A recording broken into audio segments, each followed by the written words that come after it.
معزز ناظرین کرام، حاضرین اعظام، نوجوان دوستوں اور بزرگوں، آج ہمارے معاشرے کے اندر بہت سی برائیاں اور بہت سی غلط باتیں رائج ہو چکی ہیں اور پورے معاشرے کا توازن خراب ہو چکا ہے۔ پورے معاشرے کے اندر گناہ کی ایک لہر چلی ہوئی ہے۔ ہر طرح کے گناہوں سے، ہر طرح کی برائیوں سے پورا معاشرہ لت پت ہو چکا ہے، چاہے وہ شراب نوشی ہو، یا وہ نشہ خوری ہو، یا وہ زناکاری ہو، یا وہ بدکاری ہو، یعنی ہر طرح کا گناہ آج ہمارے معاشرے میں سرایت کر چکا ہے، گھس چکا ہے۔ تو اب سوال یہ پیدا ہوتا ہے کہ معاشرے کے اندر سے یہ گناہ کیسے ختم ہو؟ یہ معاشرہ جو ایک صالح اور پاکیزہ معاشرہ اللہ کے نبی صلی اللہ علیہ وسلم چھوڑ کر گئے تھے، صالح اور پاکیزہ معاشرہ کیسے دوبارہ وجود میں آئے اور ہمارے معاشرے کے اندر پھیلی ہوئی جو برائیاں ہیں وہ کیسے ختم ہوں؟ تو دیکھیے، سب سے پہلی بات یہ ہے کہ ہر بندہ اپنی فکر کرے۔ یا ایھا الذین آمنوا علیکم انفسکم، اے ایمان والو تم پر اپنی فکر لازم ہے۔ لا یضرکم من ضل اذا اہتدیتم، تم کو کسی کی گمراہی کیا ہے، نقصان نہیں پہنچا سکے گی جب تم ہدایت یافتہ ہو چکے ہو۔ یعنی بنیادی بات معاشرے کی اصلاح کی یہ ہے کہ ہر انسان اپنی اصلاح کی فکر کرے، کیونکہ جو معاشرہ ہے، معاشرہ کس چیز کا نام ہے؟ ہم اور آپ افراد مل کر معاشرہ بنتا ہے۔ ایک بندہ کیا ہے؟ فرد کہلاتا ہے۔ بہت سے بندے جب اکٹھے ہو جاتے ہیں تو کیا ہے؟ افراد کہلاتے ہیں، اور اسی افراد کا نام معاشرہ ہے۔ اگر معاشرے میں رہنے والا ہر شخص، سماج میں رہنے والا ہر شخص اپنی اصلاح کی فکر کر لے کہ مجھے اپنی اصلاح کرنی ہے، مجھے گناہوں سے بچنا ہے، مجھے غلط باتوں سے بچنا ہے، مجھے جھوٹ سے بچنا ہے، مجھے غیبت سے بچنا ہے، مجھے نشے سے بچنا ہے، مجھے نماز چھوڑنے سے بچنا ہے، مجھے ہر اس غلط کام سے بچنا ہے جس سے بچنے کا حکم نبی علیہ الصلاۃ والسلام نے دیا ہے۔ تو اگر ہر بندہ اپنی فکر کر لے تو معاشرے کی اصلاح ہو جائے گی۔ ہر بندہ اپنی فکر کر لے، معاشرے کی اصلاح ہو جائے گی۔ اب ہوتا یہ ہے کہ انسان اپنی فکر نہیں کرتا ہے، دوسروں کی فکر پہلے کرتا ہے۔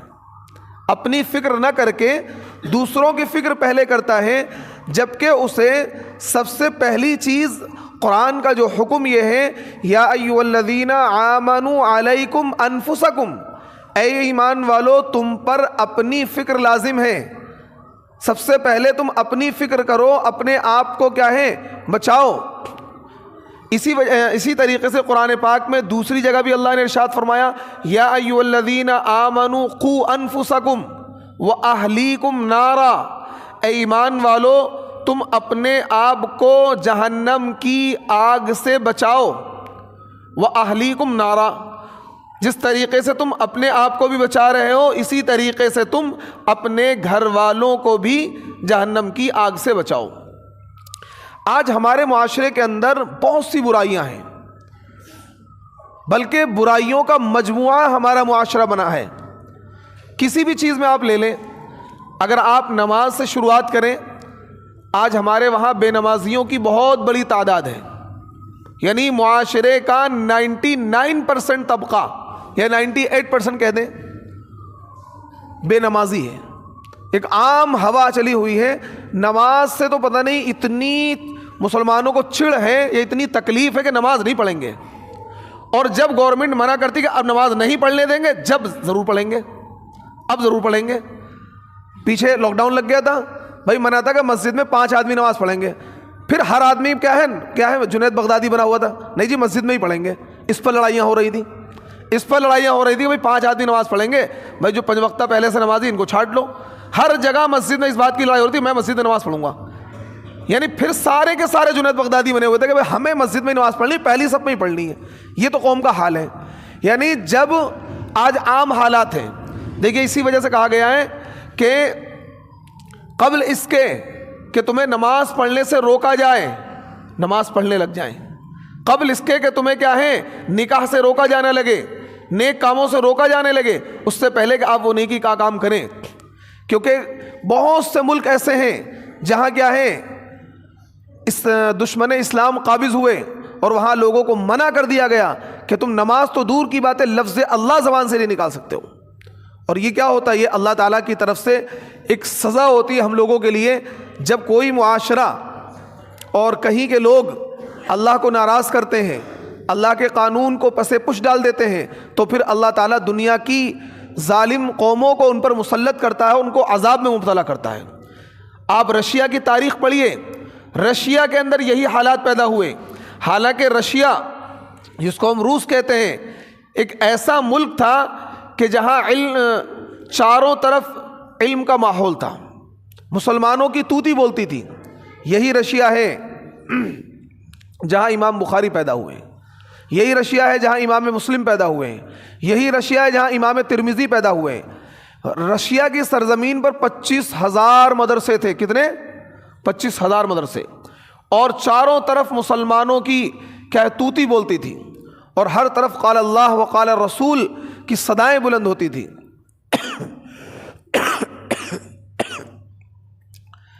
لیکن ایک وقت ایسا آیا، کمیونسٹ کا انقلاب آیا اور مسلمانوں کو تہتیک کر دیا گیا، مسلمانوں کو قتل کر دیا گیا، مسلم علماؤں کو قتل کیا گیا، مدرسوں پر بلڈوزر چلا دیا گیا، مسجدوں کو استبل بنا دیا گیا، شراب خانوں میں تبدیل کر دیا گیا، اور اس طریقے سے ٹورسٹ پلیسز میں کیا ہے مسجدوں کو تبدیل کر دیا گیا، اور سختی کے ساتھ پابندی لگا دی گئی، کوئی بھی بندہ نماز نہیں پڑھ سکتا، کوئی بھی بندہ اللہ کا نام نہیں لے سکتا ہے، کوئی بھی بندہ کیا ہے اذان نہیں کہہ سکتا ہے، کوئی بھی بندہ اپنے گھر میں قرآن نہیں رکھ سکتا ہے۔ اتنی سختی کا ماحول پیدا ہوا، اور وہاں کے مسلمانوں کو تہتیک کیا گیا، قتل کیا گیا، اور پھر وہاں کے علماء نے محنت کی، اور لمبا عرصہ 100 سال، کیونکہ کسی بھی انقلاب آنے میں ایک صدی گزر جاتی ہے، تو 1 صدی کے بعد وہاں دوبارہ اسلامی انقلاب آیا، اور پھر وہاں سے ریاستیں آزاد ہونا شروع ہوئیں۔ تو میرے دوستو، آج ہمارے معاشرے کا حال یہ ہے، ہندوستانی معاشرے کا حال یہ ہے کہ آج مسلمانوں کا 99% طبقہ نماز نہیں پڑھتا ہے، اور بالکل خالی ہے، کوئی کام نہیں ہے۔ لیکن اگر آپ یہ پوچھیں کہ آپ نماز پڑھتے ہیں، کہ جی ٹائم نہیں ملتا ہے۔ نماز پڑھتے ہیں؟ ہاں ٹائم ملتا ہے تو نماز پڑھ لیتے ہیں۔ ارے بھائی تو وقت کا وزیر اعظم ہے کہ تو یہ ٹائم نہیں ملتا؟ وزیر اعظم بھی نماز پڑھتا ہے اگر مسلمان ہوتا ہے۔ وقت کے بڑے بڑے بادشاہ راتوں کو اللہ کے یاد کیا کرتے تھے۔ حضرت اورنگزیب رحمۃ اللہ علیہ 49 سال ہندوستان پر حکمراں رہے، اور ان کے دور حکومت میں ہندوستان کی سرحدیں بہت زیادہ وسیع ہوئیں، لیکن اس کے باوجود وہ راتوں کو اللہ کے سامنے روتے تھے، راتوں کو اللہ کے سامنے گڑ گڑاتے تھے، تہجد کے پابند تھے۔ اور آج ایسے بے شمار لوگ ہیں خالی ہیں، کوئی کام نہیں ہے، یہاں بیٹھے ہیں، وہاں بیٹھے ہیں، چائے کی دکان پہ بیٹھے ہیں، نائی کی دکان پہ بیٹھے ہیں۔ جب ان سے پوچھا جائے نماز پڑھتے ہیں؟ ہاں جی وقت ملتا ہے تو نماز پڑھ لیتے ہیں، وقت ملتا ہے تو نماز پڑھ لیتے ہیں۔ یعنی اتنا زیادہ اپنی باتوں میں اور اپنی مٹر گشتیوں بزی ہے کہ نماز پڑھنے کا وقت نہیں ہے۔ ہر چیز کا وقت ہے، لیکن کیا نماز پڑھنے کا وقت نہیں ہے۔ بے شمار لوگ ہمارے پاس آتے ہیں پریشان حال، کہ جی کاروبار سے پریشان ہیں، یا بیمار ہیں، گھر میں بیماریاں چل رہی ہیں، بیٹا بیمار ہے یا والد بیمار ہیں۔ بہت سارے لوگ اس طرح کے آتے ہیں کہ جی کوئی تعویذ دے دیں۔ اب میں ان سے سوال یہ کرتا ہوں کہ بھائی آپ اللہ نماز پڑھتے ہیں؟ کہ جی نماز نہیں پڑھتا۔ تو میں کہتا ہوں بھائی آپ کب نماز پڑھیں گے؟ یعنی دکھ آپ کے ساتھ چل رہا ہے، پریشانی آپ کے ساتھ چل رہی ہے، مصیبت آپ کے ساتھ چل رہی ہے۔ اگر کوئی بندہ مصیبت میں بھی اللہ کو نہ یاد کرے تو سمجھ لو اس کے لیے ہلاکت کی بات ہے، بربادی کی بات ہے، اور خطرے کی گھنٹی اس کے لیے بج چکی ہے۔ بھائی مصیبت کیوں آتی ہے؟ پریشانی کیوں آتی ہے؟ کبھی آپ نے سوچا ہے